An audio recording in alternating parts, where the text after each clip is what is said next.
Yan ang problema sa kanila, no? Napaka-ipokrito nilang tao, no? Ha? Red tagging. Ayaw talaga nilang aminin na konektado sila sa CPP, NPA, NBF. The mere fact na ayaw nilang mag-connect doon, within pa-konektado sila, mapagkatiwalaan mo yung ganyan kasi mga politiko? Mapagkatiwalaan mo yung ganyan kasi mga tao? Ha? Raul Manuel, laruin mo. Sinabi na mismo nung kasamahan mo na former rebels na kasama ka, nagre-recruit ka ng kabataan. Bumisita pa kayo doon sa kampo ng NPA doon sa boundary ng Davao del Norte at ng Bukidnon. Ha?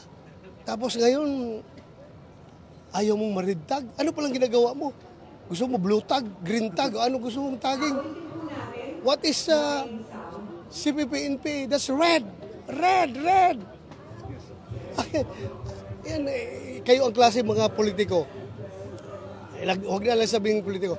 Kayo ang klase mga tao na hindi talaga mapagkatiwalaan dahil from the very start, sinungaling kayo.